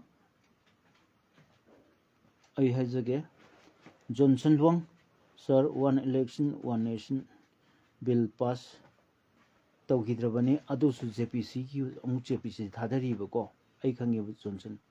JPC thadari ba aduna JPC ki February 25 ta February 25 wali dana February 25 ta JPC meeting amu lai si ki tang si nahan ya da bodo adu musu anam pu ya da ba leite moi BJP ya da ba leite amuksu modu JPC thadare akhoi Manipur ki JPC thada ji na JPC da sida hari se one nation one poll JPC meeting on February 25 na mi sida pau pi si phagi na te NDTV da pi is national news ne chi loi khangro ne mayam unrang mani sidi NDTV yang ko modi loi ni secondary adoi ta di aina haizari di sumai sum nampu hapu moban bin toklaki lengak hainari ni history da koi tamak pota Kolkata da gi kanu si hong se Delhi da koi konung hong se adu tawre se adu ko da amung tawre se no tawba ma phom marang khang da ba phoi PDF leite ba masagi own reason leite ba masagi kanu ma kainu ai haibum khang de Manipur la lo bo thoklei si ki matang da kari gi no ba se ai matu gi kanu ma khak India gi English ta su ai ga dum ngang ba ngam ni ko open debate nam khak to ni ye oi ba si home department da gi ne mi khar ya hol ba ko aduga ai koi journalist da gi mi khar ya ga debate am tong tong ni kari maram gi da Manipur gi koi la lo bo thoklei no ko major agreement da kari ha ki major agreement da kari ka yaw ki pera adu ta adu yaw loin ma yam loin khang na rabani adu India na Manipur yenga iba yengse ngasi ngarang na te kaino morom da dum yenga ko ne ba ko adu noidi far plan road isai aina kano pai ba matam da ko aina kai ma aina ngasagi lon ma bandau bani ne ko aduda ngasagi koina moina kai maram gi da makta sida koi kai tawri bano ha ba gi moina ngasagi irak pane ba ko ai koi report ma khak irek pane ba ko adu aina adai kakthal e ba ko mamdi ai ngasai sigi posi tharu matam da si commando training toriba mayam si to mayam tigi aina sigi report ma ad pi bane ba ko adu adai kakthal e ba si masidi hani use sidi nungai roi haidana mamdi kaina bo moigi aron ma thupa ko India ki posing si adu thabu de nungai roi masin ni ta nungai roi haidana to e ba ko akoin sida lami de mayam thajal leba tori mayam sigi matang sida tori mayam si aina akop report am khak andali da pi ga pause hapna ko nervane ko khoi fortnightly no sida khoi news reels da hapna bungkhai am ki pause hapna ko nervane ba to da ꯃꯣꯏꯒꯤ ꯉꯁꯥꯏꯒꯤ ꯑꯃꯦꯔꯤꯀꯥꯒꯤ ꯇ꯭ꯔꯨꯞ ꯃꯌꯥꯝ ꯂꯥꯛꯑꯦ ꯑꯗꯨꯒ ꯃꯣꯏ ꯌꯥꯡꯈꯩꯒ ꯌꯥꯒꯤ black ꯍꯦꯠ commando ꯑꯗꯨꯒ ꯃꯤꯖꯣꯔꯥꯝꯗ ꯑꯗꯒꯤ ꯀꯩꯅꯣꯗ ꯑꯗꯨꯒꯤ ꯃꯣꯏꯅ ꯉꯁꯥꯏꯒꯤ ꯒꯣꯔꯤꯂꯥ ꯋꯥꯔꯐꯤꯌꯔꯒꯤ ꯑꯗꯨꯒꯤ ꯄꯣꯠꯁꯨ ꯑꯩꯅ ꯇꯝꯕꯅꯦꯕꯀꯣ ꯑꯩꯅ ꯑꯗꯨꯒꯤ ꯔꯤꯄꯣꯔꯠ ꯑꯃ ꯃꯣꯏꯅ ꯑꯩꯒꯤ ꯃꯈꯥꯗ ꯂꯩꯕ ꯑꯩꯒꯤ ꯀꯩꯅꯣꯁꯦ ꯁ꯭ꯇꯤꯡꯒꯔꯁꯤꯡꯗꯨꯅ ꯀꯔꯦꯁꯄꯣꯟꯗꯦꯟꯁꯤꯡꯗꯨꯅ ꯑꯩꯉꯣꯟꯗ ꯚꯤꯗꯤꯑꯣ ꯊꯥꯔꯛꯄ ꯃꯣꯏꯅ ꯉꯁꯥꯏ ꯏꯔꯛꯄꯗꯨꯅꯦꯕꯀꯣ ꯁꯝꯇꯥꯏꯝꯁ ꯑꯩꯈꯣꯏꯒꯤ ꯚꯤꯗꯤꯑꯣ ꯈꯛꯇ ꯊꯥꯔꯒ ꯁ꯭ꯇꯣꯔꯤ ꯌꯥꯎꯗꯕꯁꯨ ꯌꯥꯎꯏ ꯑꯩꯅ ꯑꯗꯨꯝ ꯏ ꯉꯝꯅꯕ ꯑꯗꯨꯝ ꯏ ꯑꯗꯨꯗ ꯃꯣꯏꯅ ꯂꯦꯡꯒ꯭ꯋꯦꯖ ꯑꯃ ꯁꯤꯖꯤꯟꯅꯩꯑꯕ ꯐꯥꯔ ꯐ꯭ꯂꯪ ꯅꯣꯔꯠ ꯏꯁ ꯍꯥꯏꯗꯅ ꯃꯌꯥꯝ ꯈꯪꯕꯤꯔꯣꯀꯣ ꯐꯥꯔ ꯐ꯭ꯂꯪ ꯅꯣꯔꯠ ꯏꯁ ꯒꯨꯒꯜꯗ ꯆꯪꯉꯒ ꯌꯦꯡꯕꯤꯌꯨ ꯀꯔꯤ ꯍꯥꯏꯅꯣꯅ ꯐꯥꯔ ꯐ꯭ꯂꯪ FLUNG ꯐ꯭ꯂꯪ ꯅꯣꯔꯠ ꯏꯁ ꯐꯥꯔꯗꯤ AR ꯑꯔꯥꯞꯄ ꯐꯥꯔ ꯐ꯭ꯂꯪ ꯅꯣꯔꯠ ꯏꯁꯁꯤꯗꯤ ꯆꯤꯡꯅꯨꯡ ꯃꯅꯨꯡꯗ ꯀꯥꯝꯖꯣꯡꯒꯤ ꯆꯤꯡꯅꯨꯡ ꯃꯅꯨꯡ ꯑꯗꯨꯗ ꯂꯩꯈ꯭ꯔꯕ ꯃꯐꯝꯗꯨꯗ ꯑꯣꯀꯦ ꯑꯗꯨ ꯑꯩ ꯅꯤꯡꯁꯤꯡꯉꯛꯑꯦ ꯀꯅꯥꯗꯥꯒꯤ ꯐꯣꯟ ꯑꯃꯈꯛ ꯑꯩ ꯀꯔꯝꯕ ꯐꯣꯟꯅꯣ ꯈꯪꯗ꯭ꯔꯦ ꯑꯗꯨꯒꯤ ꯃꯇꯥꯡꯁꯨ ꯏꯔꯛꯑꯦ ꯏꯟꯗꯤꯌꯥꯒꯤ ꯃꯤꯁꯤꯡꯅ ꯃꯣꯏ ꯀꯅꯥꯗꯥꯁꯦ ꯗꯦꯜꯂꯤ ꯂꯥꯛꯄꯅꯤꯀꯣ ꯑꯩꯈꯣꯏꯒꯤ ꯑꯦꯄꯜ ꯀꯔꯤ ꯐꯣꯟꯅꯣ ꯑꯩ ꯀꯥꯎꯈ꯭ꯔꯦꯕꯀꯣ ꯇꯦꯄꯤꯡ ꯁꯨꯡꯌꯥ ꯌꯥꯗꯕ ꯐꯣꯟ ꯃꯣꯏ ꯐꯣꯟꯁꯦ ꯀꯅꯥꯗꯥꯒꯤ ꯐꯣꯟ ꯑꯃꯈꯛ ꯑꯗꯨꯒꯤ ꯃꯇꯝꯗꯁꯨ ꯁꯤꯖꯤꯟꯅꯩꯕꯀꯣ ꯐꯥꯔ ꯐ꯭ꯂꯪ ꯅꯣꯔꯠ ꯏꯁꯁꯦ ꯃꯥꯅ ꯍꯥꯏ ꯑꯩꯈꯣꯏ ꯏꯟꯗꯤꯌꯥ ꯃꯆꯥꯗꯨꯅꯁꯨ ꯍꯥꯏ ꯑꯩꯈꯣꯏꯒꯤ ꯅꯣꯔꯠ ꯏꯁꯀꯤ ꯅꯣꯔꯠ ꯏꯁꯁꯦ ꯐꯥꯔ ꯐ꯭ꯂꯪ ꯅꯣꯔꯠ ꯏꯁꯁꯤ ꯁꯤꯗ ꯑꯩꯈꯣꯏꯅ ꯉꯁꯥꯏꯒꯤ ꯁꯤꯗ ꯑꯩꯈꯣꯏꯅ ꯑꯗꯨꯒꯤ ꯈꯨꯠꯂꯥꯏꯗꯨ ꯄꯥꯏꯔꯒꯗꯤ ꯂꯥꯜꯍꯧꯕꯒꯤ ꯃꯈꯨꯠꯇ ꯇꯥꯈꯤ ꯇꯥꯔꯗꯤ ꯐꯣꯟꯗꯨ ꯇꯥꯈꯤ ꯇꯥꯔꯗꯤ ꯑꯗꯨꯒꯤ ꯐꯣꯟꯗꯨ ꯃꯣꯏꯅ ꯄꯥꯏꯈꯤ ꯇꯥꯔꯗꯤ ꯁꯦꯇꯦꯂꯥꯏꯠ ꯐꯣꯟꯗꯨ ꯑꯗꯨ ꯍꯦꯛ ꯄꯥꯏꯈꯤ ꯇꯥꯔꯗꯤ ꯑꯩꯈꯣꯏꯗ ꯌꯥꯝ ꯈꯨꯗꯣꯡꯆꯥꯗꯕ ꯂꯩꯒꯅꯤ ꯍꯥꯏꯗꯅ ꯃꯥꯅ ꯑꯗꯨꯒꯤ ꯃꯥꯒꯤ ꯏꯟꯇꯔꯚ꯭ꯌꯨ ꯑꯃꯗ ꯃꯥꯒꯤ ꯎꯅꯕ ꯃꯇꯝꯗ ꯃꯥꯅ ꯍꯥꯏꯈꯤꯕꯗꯒꯤꯗꯤ ꯐꯔꯦ ꯃꯗꯨꯗꯤ ꯅꯣꯏ ꯏꯟꯗꯤꯌꯥꯗ ꯃꯗꯨ ꯀꯤꯂꯣ ꯄꯤꯔꯒꯦ ꯇꯦꯞꯄꯤꯡ ꯌꯥꯅꯕ ꯀꯤꯗꯣ ꯄꯤꯊꯣꯛꯑꯝꯃꯒꯦꯅ ꯀꯤꯗꯣ ꯄꯤꯊꯣꯛꯑꯝꯃꯅꯦꯕꯀꯣ ꯑꯗꯨ ꯐꯣꯟꯗꯨꯁꯨ ꯃꯥꯅ ꯑꯩꯈꯣꯏꯒꯤ ꯂꯥꯜꯍꯧꯕꯩ ꯄꯥꯏꯅꯔꯝꯕ ꯍꯧꯔꯝꯕꯖꯥꯠꯅꯤ ꯑꯩꯈꯣꯏꯅ ꯈꯪꯕꯗ ꯑꯗꯨꯃꯥꯏꯅ ꯐꯥꯔ ꯐ꯭ꯂꯪ ꯅꯣꯔꯠ ꯏꯁ ꯍꯥꯏꯕꯁꯤ ꯅꯦꯒꯦꯇꯤꯞ ꯁꯦꯟꯁꯅꯤꯀꯣ ꯆꯤꯡꯅꯨꯡ ꯃꯅꯨꯡꯗ ꯂꯋꯥꯏ ꯂꯧꯊ꯭ꯔꯥꯎꯗ ꯈꯨꯅꯨꯡꯗ ꯃꯅꯨꯡꯗ ꯆꯤꯡꯅꯨꯡ ꯃꯅꯨꯡꯗ ꯆꯥꯎꯈꯠꯇꯕ ꯃꯐꯝꯗ ꯀꯣ ꯏꯁꯤꯡ ꯐꯪꯗꯕ ꯃꯩ ꯐꯪꯗꯕ ꯃꯐꯝꯗ ꯑꯗꯨꯒꯨꯝꯕꯗ ꯂꯩꯕ ꯀꯩꯅꯣꯁꯤꯡꯗꯣ ꯃꯗꯨ ꯐꯥꯕ ꯌꯥꯅꯕ ꯑꯗꯨ ꯇꯧꯅꯕ ꯑꯗꯨꯗꯣ ꯃꯣꯏꯅ ꯑꯗꯨꯒꯨꯝꯕ ꯂꯦꯡꯒ꯭ꯋꯦꯖ ꯁꯤꯖꯤꯟꯅꯩꯌꯦꯕꯀꯣ ꯑꯗꯨꯅ ꯑꯩ ꯈꯜꯂꯤꯅꯦ ꯑꯁꯨꯛꯀꯤ ꯃꯇꯤꯛ ꯃꯣꯏ ꯏꯔꯛꯄꯁꯤꯗ ꯃꯣꯏ ꯍꯣꯝ ꯗꯤꯄꯥꯔꯠꯃꯦꯟꯗ ꯂꯩꯕꯁꯤꯡꯁꯦ ꯀꯣꯡꯒ꯭ꯔꯦꯁ ꯃꯇꯝꯗ ꯑꯣꯏꯒꯦꯔꯥ BJP ꯃꯇꯝꯗ ꯑꯣꯏꯔꯒ ꯃꯣꯏꯅ ꯑꯩꯈꯣꯏꯁꯤ ꯑꯁꯨꯛꯀꯤ ꯃꯇꯤꯛ ꯍꯟꯊꯅ ꯈꯜꯂꯦꯕ ꯑꯗꯨꯅꯅꯦ ꯑꯩꯅ ꯃꯦ ꯊꯥꯗꯒꯤ ꯍꯧꯔꯛꯈꯤꯕ ꯏꯍꯧ ꯍꯦꯛ ꯃꯇꯨꯡꯗꯨꯗ ꯑꯩꯁꯦ ꯄꯥꯎꯃꯤ ꯑꯣꯏꯅ ꯑꯩꯁꯦ ꯔꯤꯇꯔꯟ ꯇꯧꯔꯦ ꯃꯇꯝ ꯀꯨꯏꯅ ꯂꯦꯞꯄꯕ ꯃꯇꯨꯡꯗ ꯑꯩꯁꯦ ꯑꯗꯒꯤ ꯑꯩꯒꯤ ꯗꯣꯀꯨꯃꯦꯟ ꯃꯌꯥꯝꯗꯣ ꯂꯣꯏ ꯄꯤꯁꯜꯂꯦ ꯑꯩ ꯀꯥꯔꯗ ꯑꯝꯇ ꯄꯤꯕꯤꯌꯨ ꯁꯥꯔ ꯑꯗꯩꯗꯤ ꯑꯩꯁꯤ ꯀꯩꯅꯣꯒꯤ ꯄꯤꯔꯦ ꯑꯩꯈꯣꯏꯒꯤ ꯁꯥꯔ ꯕꯥꯂꯀ꯭ꯔꯤꯁꯅꯅ ꯄꯤꯔꯦ ꯀꯣ ꯗꯤꯔꯦꯛꯇꯔ ꯑꯣꯏꯔꯝꯃꯤ ꯃꯇꯝꯗꯨꯗ DIPRꯒꯤ ꯑꯗꯩꯗꯤ ꯑꯩ ꯆꯠꯂꯦ ꯑꯗꯨ ꯅꯦꯠ ꯄꯤꯌꯦꯕ ꯃꯌꯥꯝ ꯅꯦꯠ ꯑꯝꯇ ꯐꯪꯗꯕ ꯃꯇꯝꯗꯨꯗ ꯑꯣꯖꯥ ꯕꯤꯃꯣꯜꯁꯤ ꯏꯍꯥꯟ ꯍꯥꯟꯅ ꯎꯕꯅꯦꯕ ꯑꯩ ꯄꯨꯟꯁꯤꯗ ꯃꯅꯤꯄꯨꯔ ꯃꯆꯥ ꯁꯤ ꯃꯀꯣꯛꯀ ꯉꯧꯕꯗꯅꯀꯣ ꯀꯔꯤꯅꯣꯅꯦ ꯁꯤ ꯑꯍꯟ ꯃꯥꯜꯂꯦꯕ ꯃꯥꯁꯦ ꯍꯦꯛ ꯌꯦꯡꯕꯗ ꯃꯀꯣꯛꯀ ꯐꯖꯅ ꯉꯥꯡꯉꯦ ꯏꯪꯂꯤꯁ ꯃꯁꯤ ꯅꯨꯄꯥꯁꯦ ꯑꯩꯗꯤ ꯕꯤꯃꯣꯜ ꯑꯁꯤ ꯀꯅꯥꯅꯣ ꯈꯪꯕ ꯅꯠꯇꯦ ꯃꯌꯥꯝꯅ ꯀꯅꯥꯝ ꯈꯪꯗ꯭ꯔꯤꯉꯩꯗ ꯑꯩꯗꯤ ꯑꯣꯖꯥ ꯕꯤꯃꯣꯜꯁꯦ ꯍꯥꯟꯅ ꯑꯩ ꯎꯔꯦꯕꯀꯣ ꯃꯌꯥꯝꯅꯗꯤ ꯃꯥꯅ ꯊꯥꯒꯠꯂꯛꯏ ꯃꯌꯥꯝ ꯃꯥꯅ ꯇꯧꯔꯤ ꯃꯌꯥꯝꯗꯣ ꯆꯦꯂꯦꯟꯖ ꯑꯗꯒꯤ ꯇꯧꯅꯗꯅ ꯑꯗꯒꯤ ꯉꯁꯥꯏꯒꯤ ꯀꯥꯔꯟ ꯊꯠꯄꯔꯒꯁꯨ ꯊꯤꯅ ꯉꯥꯡꯊꯠꯄꯤ ꯑꯃ ꯇꯧꯋꯤ ꯑꯣꯖꯥꯒꯤ ꯃꯔꯩ ꯈꯨꯇꯧꯁꯤꯗꯤ ꯀꯩꯅꯣꯝꯃꯅꯦꯕ ꯑꯁ ꯌꯥꯏꯍꯦ ꯑꯣꯖꯥ ꯕꯤꯃꯣꯜꯁꯦ ꯃꯁꯤ ꯀꯩꯅꯣꯅꯦ ꯑꯗꯨꯗ ꯀꯅꯥꯅꯣ ꯑꯩꯅ ꯃꯁꯤ ꯅꯨꯄꯥꯁꯦ ꯈꯪꯕ꯭ꯔꯅ ꯑꯩꯈꯣꯏꯒꯤ ꯀꯣꯂꯤꯛꯁꯤꯡꯗ ꯍꯪꯉꯦ ꯀꯩꯅꯣꯅꯤ ꯃꯥꯁꯦ JNUꯒꯤ ꯄ꯭ꯔꯣꯐꯦꯁꯔꯅꯤ ꯃꯩꯇꯩ ꯃꯆꯥꯅꯤ ꯑꯥꯗ ꯃꯥꯗꯤ ꯀꯨꯏꯔ ꯂꯩꯕ ꯑꯗ ꯃꯌꯨꯝꯅ ꯀꯩꯁꯥꯝꯊꯣꯡꯗꯩꯅꯤ ꯊꯧꯕꯥꯜꯂꯣꯝꯗꯩ ꯍꯣꯡꯒꯠꯂꯛꯄꯅꯤ ꯀꯥꯏꯅ ꯁꯨꯝ ꯇꯧꯕ ꯑꯁ ꯃꯥꯅ ꯉꯥꯡꯉꯤꯕ ꯀꯩꯅꯣꯁꯤ ꯂꯦꯡꯒ꯭ꯋꯦꯖꯇꯤ ꯏꯪꯂꯤꯁꯁꯨ ꯐꯖꯅ ꯉꯥꯡꯉꯤ ꯑꯗꯨꯒ ꯑꯁ ꯃꯥꯒꯤ ꯃꯔꯩ ꯈꯨꯇꯧꯁꯤꯗꯤ ꯉꯝꯃꯣꯏ ꯃꯁꯤꯗꯤ ꯌꯥꯝ ꯊꯤꯅ ꯉꯥꯡꯉꯤ ꯕꯦꯁꯤꯛ ꯃꯥꯒꯤ ꯔꯨꯠꯇꯨ ꯌꯥꯝꯅ ꯌꯥꯎꯔꯤꯕꯀꯣ ꯑꯗꯨꯃꯥꯏꯅ ꯇꯧꯅ ꯑꯣꯖꯥ ꯕꯤꯃꯣꯜꯁꯤ ꯑꯩꯅ ꯃꯁꯛ ꯈꯪꯉꯤ ꯑꯁ ꯃꯁꯤ ꯀꯔꯤꯅꯣ ꯑꯗꯨ ꯀꯣꯟꯅ ꯑꯃ ꯄꯣꯂꯤꯇꯤꯛꯁꯇ ꯂꯥꯛꯄꯅꯦꯕꯀꯣ ꯅꯦꯠꯀ ꯍꯥꯡꯀꯥꯟꯗ ꯑꯗꯨꯃꯥꯏꯅ ꯑꯩꯅ ꯍꯥꯏꯅꯤꯡꯉꯤ ꯄꯣꯏꯟꯗꯤ ꯑꯇꯩ ꯅꯠꯇꯦꯕ ꯑꯣꯖꯥ ꯕꯤꯃꯣꯜꯒꯤ ꯃꯩ ꯍꯧꯅꯕ ꯃꯇꯥꯡꯗꯨꯗ ꯀꯨꯀꯤ ꯅꯨꯄꯤ ꯐꯅꯦꯛ ꯊꯣꯛꯄꯒꯤ ꯋꯥꯔꯤ ꯑꯃ ꯌꯥꯎꯁꯜꯂꯛꯄꯅꯦ ꯑꯁ ꯀꯔꯤꯅꯣ ꯇꯧꯔꯤꯁꯤꯕꯣꯅ ꯈꯜꯂꯤ ꯑꯗꯩ ꯚꯤꯗꯤꯑꯣ ꯚꯥꯏꯔꯦꯜ ꯚꯤꯗꯤꯑꯣꯒꯗꯣ ꯑꯩꯉꯣꯟꯗ ꯂꯥꯛꯑꯦꯅꯤ ꯃꯊꯪ ꯑꯩꯉꯣꯟꯗ ꯊꯥꯔꯛꯀꯦ ꯀꯥꯏꯅ ꯑꯁ ꯕꯦꯔꯥ ꯀꯥꯟꯅꯩꯁꯦ ꯌꯦꯡꯒꯦ ꯀꯥꯏꯅ ꯑꯩ ꯌꯦꯡꯉꯦ ꯃꯗꯨꯒꯤ ꯚꯤꯗꯤꯑꯣ ꯃꯇꯦꯛꯇ ꯂꯧꯕꯨꯛꯇ ꯄꯨꯊꯈꯤꯕ ꯃꯇꯥꯡꯗ ꯂꯧꯕꯨꯛꯇꯩ ꯄꯨꯊꯔꯛꯄꯗꯨ ꯑꯁꯣꯝꯗ ꯈꯨꯜꯂꯛꯇ ꯄꯨꯁꯜꯂꯨꯔꯕꯖꯥꯠꯅꯦꯕꯀꯣ ꯑꯗꯩ ꯆꯩ ꯄꯥꯏꯔꯒ ꯇꯥꯜꯂꯛꯇꯅ ꯑꯍꯟꯁꯤꯡꯅ ꯉꯁꯥꯏꯒꯤ ꯃꯊꯛꯇ ꯇꯥꯟꯅ ꯀꯩꯅꯣ ꯑꯗꯨꯃꯥꯏꯅ ꯇꯧꯕ ꯍꯧꯅꯕ꯭ꯔꯥ ꯅꯣꯏ ꯑꯗꯨꯝ ꯅꯣꯏ ꯁꯥꯅ ꯁꯤꯜꯂꯥꯏꯁꯦ ꯇꯥꯏꯕꯪ ꯃꯤ ꯅꯠꯇ꯭ꯔꯥ ꯅꯣꯏ ꯌꯦꯡꯅꯕ ꯑꯣꯏꯔꯁꯨ ꯑꯃ ꯇꯧꯔꯁꯨ ꯉꯁꯥꯏꯒꯤ ꯃꯣꯏꯅ ꯑꯩꯈꯣꯏꯒꯤ ꯅꯨꯄꯤ ꯃꯌꯥꯝ ꯑꯃ ꯇꯧꯕꯅꯦꯅ ꯈꯨꯝꯕꯖꯥꯠꯅꯤ ꯑꯗꯨ ꯑꯣꯏꯔꯁꯨ ꯑꯗꯨꯃꯥꯏꯅ ꯇꯧ ꯌꯥꯕ꯭ꯔꯥ ꯃꯥꯅꯗꯤ ꯅꯠꯇꯦꯗꯅ ꯃꯣꯏꯒꯤ ꯀꯨꯀꯤ ꯅꯤꯄꯥꯟ ꯑꯣꯏꯔꯝꯒꯅꯤ ꯑꯗꯨ ꯑꯗꯨꯃꯥꯏꯅ ꯇꯧꯅꯔꯀꯥꯟꯗ ꯑꯗꯨ ꯆꯩꯅ ꯀꯜꯂꯒ ꯇꯥꯟꯈ꯭ꯔ ꯃꯇꯨꯡꯗ ꯃꯥꯒꯤ ꯐꯤ ꯁꯦꯠꯅꯅꯕ ꯑꯩ ꯂꯣꯏꯅꯃꯛꯇꯤ ꯄꯜꯂꯔꯣꯏꯀꯣ ꯅꯨꯄꯤꯒꯤ ꯐꯤꯔꯣꯜ ꯁꯦꯠꯅꯅꯕ ꯂꯣꯏꯅꯃꯛ ꯃꯩꯇꯩ ꯅꯨꯄꯤꯒꯤ ꯐꯤꯔꯣꯜ ꯂꯣꯏꯅ ꯑꯍꯟꯕ ꯉꯥꯛꯇ ꯑꯗꯨꯁꯨ ꯀꯣ ꯁꯦꯠꯍꯜꯂꯒ ꯅꯨꯄꯤꯁꯤꯡꯗꯨꯅ ꯊꯤꯟꯗꯣꯔꯛꯇꯅ ꯃꯁꯤꯗ ꯆꯠꯂꯣ ꯁꯤꯗ ꯆꯠꯂꯣ ꯅꯪ ꯒꯥꯔꯤꯅ ꯊꯤꯟꯗꯣꯛꯇꯅ ꯃꯣꯏꯒꯤꯗꯃꯛ ꯏꯁꯀꯣꯔꯠ ꯇꯧꯕ ꯃꯩꯇꯩ ꯅꯨꯄꯤ ꯑꯗꯨꯃꯥꯏꯅ ꯂꯩꯈꯤꯕꯗꯨꯕꯨ ꯊꯤꯟꯗꯣꯔꯛꯀꯗꯧ ꯁꯂꯥꯛ ꯁꯥꯅꯤꯕ ꯑꯩꯈꯣꯏꯒꯤ ꯑꯉꯥꯡ ꯅꯨꯄꯥ ꯃꯆꯥ ꯑꯃ ꯅꯨꯄꯤ ꯃꯆꯥ ꯑꯃꯗꯨꯕꯨ ꯆꯪꯁꯤꯜꯂꯨꯕꯗꯨꯕꯨ ꯀꯔꯤ ꯑꯣꯏꯈꯤꯒꯦ ꯃꯌꯥꯝ ꯑꯩ ꯍꯥꯏꯅꯤꯡꯗ꯭ꯔꯦ ꯀꯣ ꯇꯥꯏꯕꯪ ꯃꯤꯒ ꯁꯥꯅ ꯑꯣꯟꯕ ꯃꯤꯁꯤꯡꯒ ꯁꯣꯛꯅꯕ ꯂꯥꯟꯅꯦꯕꯀꯣ ꯂꯥꯏ ꯐꯠꯇꯕꯅ ꯑꯣꯜꯂꯛꯄ ꯃꯤꯁꯤꯡꯒ ꯁꯤꯗ ꯂꯥꯏ ꯐꯠꯇꯕꯅ ꯑꯣꯜꯂꯛꯄ ꯃꯤꯁꯤꯡꯗꯨꯗ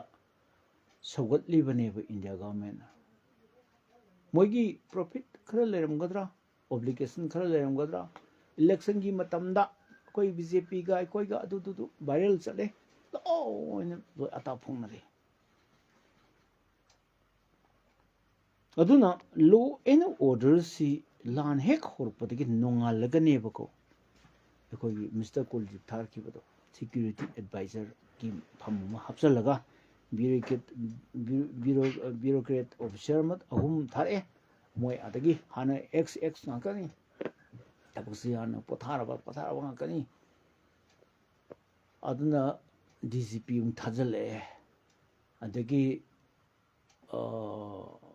ꯁꯤ ꯑꯦꯁ ꯊꯥꯒꯠꯂꯛꯑꯦ ꯆꯤꯞ ꯁꯦꯀ꯭ꯔꯦꯇꯔꯤ ꯑꯃꯨꯛ ꯊꯥꯖꯤꯜꯂꯛꯑꯦ ꯀꯣ ꯆꯤꯞ ꯁꯦꯀ꯭ꯔꯦꯇꯔꯤꯁꯤ ꯃꯌꯥꯡꯁꯨ ꯗꯦꯜꯂꯤꯗꯤ ꯊꯥꯔꯛꯏꯅꯤ ꯑꯗꯒꯤ ꯀꯩꯅꯣꯁꯨ ꯑꯃꯨꯛ ꯑꯩꯈꯣꯏꯒꯤ ꯁꯤꯗ ꯑꯥꯏ ꯄꯤ ꯑꯦꯁ ꯃꯌꯥꯝ ꯂꯩꯔꯤꯕꯅꯤ ꯁꯤꯗ ꯁꯦꯅꯤꯌꯔ ꯃꯌꯥꯝ ꯂꯩꯔꯤꯕꯅꯤ ꯅꯦꯁꯅꯦꯜ ꯅ꯭ꯌꯨꯁ ꯑꯝꯇ ꯌꯦꯡꯒꯦꯔꯥ ꯂꯣꯏꯔꯤꯅ ꯁꯤꯗꯤ ꯀꯩꯗꯧꯒꯦ ꯌꯦꯡꯉꯨ ꯃꯅꯤꯄꯨꯔ ꯀꯩꯗꯧꯒꯦ ꯌꯦꯡꯉꯨ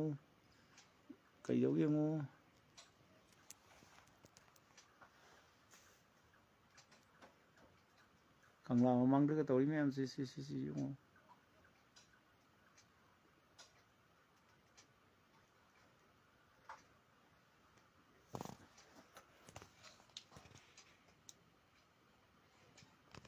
ꯑꯗꯨꯅ ꯀꯥꯟꯗꯦꯀꯣ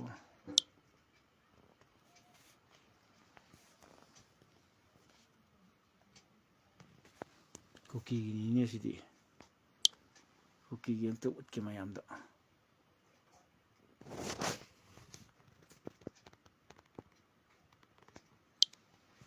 ꯍꯧꯖꯤꯛ NDTVꯗ ꯃꯅꯤꯄꯨꯔꯒꯤ कन्ना नैनरी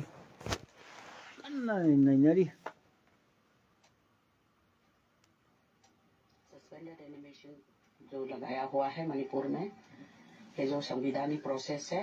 मुख्यमंत्री ने जो मणिपुर के इंटीग्रिटी के इंटरेस्ट में जो इस्तीफा दिया है थोड़ा यहाँ का सिचुएशन देखने के बाद फिर जरूर ऐसी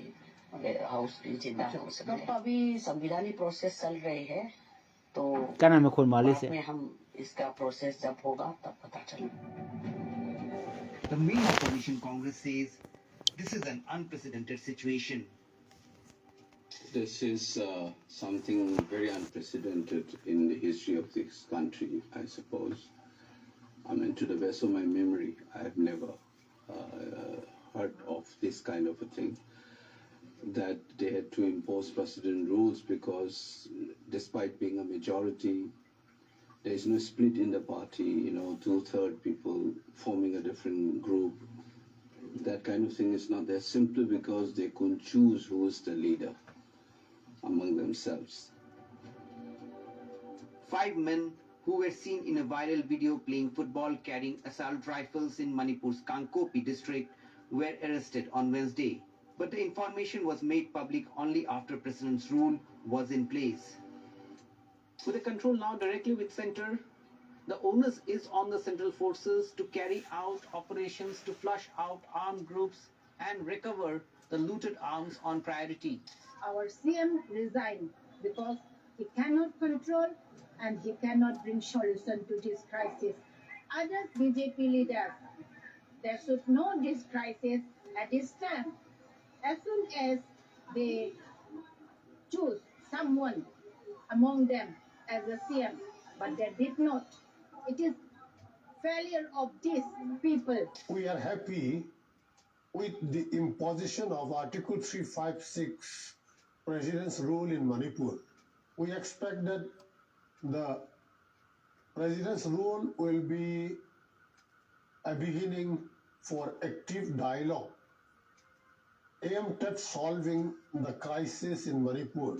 Even if a new chief minister is selected from amongst the MLAs,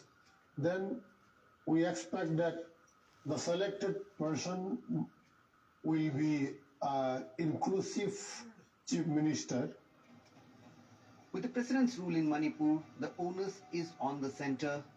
to act on armed groups, bring back peace, and establish a stable government. With Saikham Ratan in Imphal, K. Mangten Churachandpur, in Guwahati, Ratndeep Chaudhary for NDTV.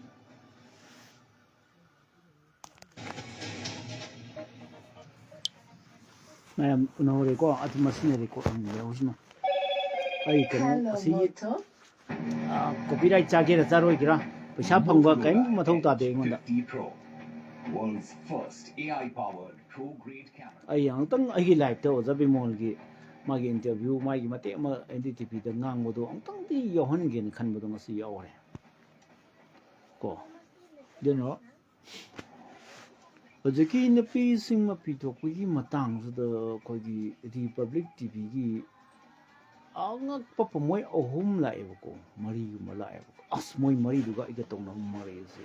Pang DIPRs tong na sabi niya. Pasan tari janin no di depend Marie gitong no do. Adu Marie do ini ngamme ko. Moy kai sorry sir an haide ingon na sari ka to ay po ni. Ay moy niyan zo ni ingon dai. Ado tawudu ranking habam lay moy na correspondent no ni NDTV kanogi ado akoi di editor do rank tu ti khon saw ko ma taw na moy national ni gan mukpa ko koi ji kem khang moroi gan ma taw na tawi ado aina haizari se mafam marang khangdaba ama akoi gi people su men tadre amasu tadre na akoi na ngasagi PR thamaga de khoi wara ni khai ba adu misconception nam khak lei ba chengan tare na tu di PR thamasu thamdra su tum hana da wa lei si di PR thamna kam da wa thamdra ka da wa government should be dissolved bizabi government should be dissolved hai bani aina haise chief dissolve tawdri si kari gina why kakhal ism thammi si kari gina BJP se mu hinkal andori ba after 2 months then ka makida ko moi de thajabala akanda maina chida yongo tawre mong so ko ai ko ngawe tawre si ko ngawe hai si poki maman ju tang mai lan matam ni na paisa su tin sing ki si de lupa phu yore kai do si yo Sarai hen be phim da la e bo ina khon bo sing di sing pa chala lei adu bo ngasi ai lambi si da la pa da ai angak pa sakta mo more khoi bamon kampu si da ne ai mai lo hong bo do gari sani mu ko da na konung ne pura konung lo hong bom da to konung ne konung nu pa mai su konung palace nu pi mai su palace no ala ga dikhang de ko no ma palace sim Palace ko helo ko do do no paisa so nyam chang le ko aduna lar ba ni passing ai di no phagi de we ko khoi ta mom na ta mo pai no su bo yu hong de kai ni ko ai lu hong no paisa lai ti ni ai di phagi de we bo ni nge so hong bo mo de su la kun de ta de ai di la kun lai ti aduna ai police na pha ni ne hong ni se lo ga ai di paisa lai ta ni na de na man adu poro adu poro na kan de ꯑꯩ ꯄꯥꯈꯪ ꯁꯔꯤ ꯑꯣꯏꯅ ꯂꯩꯔꯒꯦꯗ ꯑꯗꯨꯗꯤ ꯇꯥꯃꯣ ꯅꯪ ꯅꯆꯥꯗꯤ ꯄꯣꯔꯣꯏꯅꯦꯀꯣ ꯂꯨꯍꯣꯡꯗ꯭ꯔꯗꯤ ꯐꯥꯒꯤ ꯇꯧꯅꯕꯅꯦꯕꯀꯣ ꯑꯗꯨꯕꯨ ꯉꯁꯤꯗꯤ ꯇꯧꯔꯤꯕ ꯐꯤꯕꯝꯁꯤꯗ ꯃꯥꯅ ꯍꯥꯏꯗꯤ ꯆꯨꯝꯃꯝꯃꯦꯕ ꯍꯦꯛꯇ ꯀꯂꯦꯖ ꯐꯨꯒꯥꯏꯅꯕꯤꯅꯦꯕ ꯁꯤꯅ ꯃꯨꯠꯇꯅꯕꯨ ꯁꯤꯅ ꯃꯨꯠꯇꯅꯕꯨ ꯀꯅꯥꯅ ꯃꯨꯠꯂꯣꯏꯗꯣꯏꯅꯣ ꯀꯔꯝꯕ ꯀꯥꯡꯕꯨꯅ ꯀꯩꯅꯣ ꯇꯧꯗꯣꯏ ꯃꯨꯠꯇꯣꯏꯅꯣ ꯃꯩꯇꯩ ꯄꯥꯉꯜ ꯂꯨꯍꯣꯡꯕꯁꯨ ꯀꯥ ꯍꯦꯟꯅ ꯄꯩꯁꯥ ꯆꯪꯗꯦ ꯃꯌꯥꯡ ꯂꯨꯍꯣꯡꯕ ꯄꯩꯁꯥ ꯆꯪꯉꯤ ꯍꯥꯏꯁꯤ ꯃꯩꯇꯩ ꯂꯨꯍꯣꯡꯕꯅ ꯍꯦꯜꯂꯤ ꯍꯣꯏ ꯃꯨꯀꯦꯁ ꯑꯝꯕꯥꯅꯤ ꯍꯣꯏꯅ ꯇꯣꯉꯥꯟꯕ ꯑꯃꯅꯤ ꯀꯣ ꯈ꯭ꯔꯤꯁꯇꯦꯟꯒꯤ ꯂꯨꯍꯣꯡꯕꯁꯨ ꯆꯔꯆꯇ ꯍꯣꯡꯉ ꯑꯗꯨꯝ ꯂꯣꯏꯁꯤꯜꯂꯤ ꯑꯩꯈꯣꯏ ꯑꯣꯛ ꯑꯃꯅꯤ ꯀꯣꯡꯉ ꯑꯗꯨꯝ ꯂꯣꯏꯁꯤꯜꯂꯤ ꯁꯝꯖꯜꯂꯤ ꯑꯩꯈꯣꯏ ꯃꯩꯇꯩꯒꯤꯗꯤ ꯀꯗꯥꯏ ꯆꯣꯡꯊꯣꯛꯄ ꯌꯥꯝꯃꯤꯗ ꯆꯣꯡꯁꯤꯟꯕ ꯌꯥꯝꯃꯤꯗ ꯇꯨꯡꯗ ꯀꯇꯧ ꯇꯧꯗꯅ ꯃꯁꯤꯗ ꯊꯥꯡ ꯇꯥ ꯍꯥꯏꯕꯒꯤ ꯇꯥꯏꯞꯇ ꯀꯔꯤꯅꯣ ꯂꯨꯍꯣꯡꯕꯁꯤꯗ ꯇꯧꯅꯔꯤꯁꯦ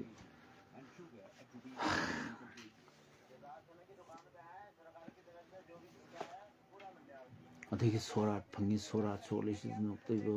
ꯄꯣꯛꯄꯅꯤ ꯁꯤꯗ ꯄꯣꯛꯑꯦ ꯁꯤꯕꯅ ꯀꯩꯅꯣꯗ ꯕ꯭ꯔꯤꯟꯗꯥꯕꯟ ꯄ꯭ꯔꯥꯞꯇꯤ ꯑꯣꯏꯍꯜꯂꯦ ꯃꯁꯤꯗ ꯑꯩꯈꯣꯏꯒꯤ ꯂꯥꯏꯅꯤꯡ ꯂꯥꯏꯁꯣꯟ ꯇꯧꯔꯤꯕ ꯃꯑꯣꯡꯁꯤꯗ ꯀꯔꯤꯅꯣ ꯑꯩꯅ ꯉꯝꯃꯣꯏ ꯁꯦꯝꯗꯣꯛꯄ ꯉꯝꯃꯣꯏ ꯑꯩꯈꯣꯏ ꯋꯥꯒꯤꯁꯤ ꯃꯇꯝ ꯈꯔ ꯋꯥꯒꯤꯁꯤ ꯃꯪꯐꯝ ꯌꯧꯔꯀꯥꯟꯗꯅꯦ ꯑꯩꯈꯣꯏꯁꯤ ꯋꯥꯈꯜ ꯂꯥꯛꯀꯅꯤ ꯑꯩꯈꯣꯏꯁꯦ ꯑꯣꯖꯥ ꯂꯩꯈꯤꯗ꯭ꯔꯕ ꯑꯣꯖꯥ ꯀꯩꯅꯣꯅ ꯀꯔꯤꯕ ꯆꯅꯥꯂꯈꯣꯏꯅ ꯏꯔꯝꯃꯦ 23rd century ꯏꯔꯝꯃꯦ ꯑꯗꯨ ꯌꯦꯡꯕ ꯐꯥꯎꯗ ꯃꯩꯇꯩꯁꯤ ꯃꯤꯀꯞ ꯊꯣꯛꯇꯕꯅꯦꯕ ꯆꯠꯅꯕꯤꯅ ꯈꯨꯟꯅꯥꯏꯒꯤ ꯆꯠꯅꯕꯤ ꯈꯨꯟꯅꯥꯏꯒꯤ ꯆꯠꯅꯕꯤꯁꯤꯗ ꯃꯁꯤꯗ ꯑꯩꯈꯣꯏꯁꯦ ꯂꯣꯏꯅ ꯉꯥꯎꯈꯤꯕꯀꯣ ꯂꯥꯏꯔꯕ ꯏꯃꯨꯡ ꯑꯃꯗ ꯂꯨꯍꯣꯡꯕꯒꯤ ꯕꯥꯔꯇꯣꯟ ꯇꯧꯔꯛꯄ ꯃꯇꯝꯗ ꯂꯨꯄꯥ 500 ꯄꯣꯠꯌꯦꯡ ꯄꯤꯗꯣꯏꯁꯦ ꯆꯠꯅꯕꯤꯗ ꯃꯥꯒꯤ ꯑꯗꯨꯗꯤ ꯍꯞꯇꯥ ꯑꯃꯁꯤꯗꯤ ꯂꯨꯍꯣꯡꯕ ꯄꯔꯦꯡ ꯅꯣꯡꯃꯗ 2 ꯂꯩꯕꯁꯨ ꯌꯥꯎꯋꯦꯅ ꯍꯥꯏ ꯑꯩꯒꯤ ꯆꯤꯡꯗ ꯂꯩꯔꯕꯅꯤꯅ ꯂꯨꯍꯣꯡꯕ ꯏꯟꯚꯥꯏꯇꯦꯁꯟꯁꯦ ꯑꯩꯅ ꯂꯥꯛꯄꯤꯌꯨꯁꯨ ꯍꯥꯏꯗꯦ ꯑꯩꯉꯣꯟꯗꯁꯨ ꯄꯤꯔꯛꯇꯦ ꯑꯃꯨꯛ ꯑꯩꯒꯤ ꯏꯃꯨꯡꯁꯤꯗ ꯋꯤꯛ ꯑꯃꯗ ꯂꯨꯍꯣꯡꯕ 8 ꯂꯥꯛꯇꯥꯔꯗꯤ ꯑꯩꯗꯤ ꯁꯤꯔꯣꯏꯗ꯭ꯔꯥ 8 5 35 3,300 ꯋꯤꯛ ꯑꯃꯗ ꯆꯠꯇꯣꯏꯅꯤ ꯊꯥ ꯑꯃꯗꯗꯤ 400 ꯊꯥ ꯑꯃꯗ 1,300 ꯆꯠꯇꯣꯏꯅꯤ ꯂꯨꯍꯣꯡꯕ ꯊꯥꯅꯤ ꯍꯧꯖꯤꯛ ꯑꯗꯨꯅ ꯑꯩꯈꯣꯏꯁꯤ ꯂꯥꯟ ꯊꯣꯛꯇꯕ ꯂꯝ ꯑꯣꯏꯔꯗꯤ ꯐꯕ ꯂꯥꯟ ꯊꯣꯛꯏꯕꯁꯤꯗ ꯂꯨꯍꯣꯡꯕꯁꯤꯗ ꯂꯥꯟꯒ ꯀꯥꯎꯅꯩ ꯄꯤꯑꯥꯔꯒ ꯀꯥꯎꯅꯩ ꯆꯠꯇꯣꯏꯕ ꯀꯔꯤꯅꯣ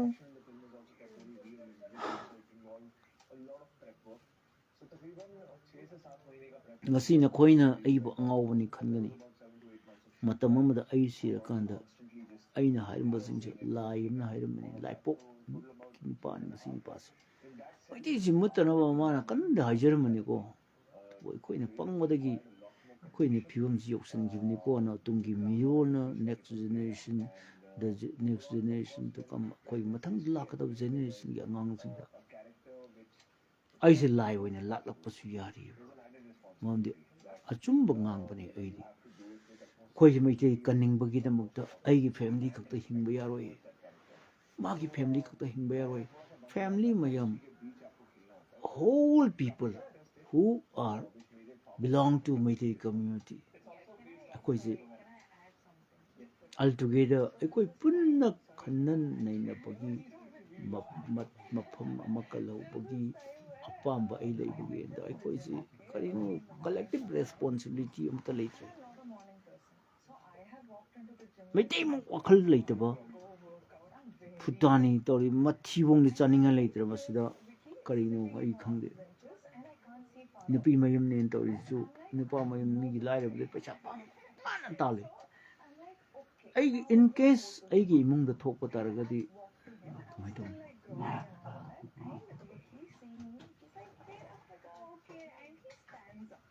ꯑꯩ ꯑꯁꯦꯡꯕ ꯑꯃ ꯍꯥꯏꯒꯦ ꯑꯩꯒꯤ ꯏꯆꯥ ꯅꯨꯄꯥꯅ ꯅꯨꯄꯤ ꯑꯃ ꯆꯦꯜꯂꯦ ꯑꯩꯈꯣꯏ ꯏꯃꯨꯡꯁꯦ ꯂꯥꯏꯔꯩꯅꯀꯣ ꯄꯤꯈꯤꯗꯦ ꯑꯩꯒꯤ ꯆꯥꯛꯉꯥꯎꯒꯤ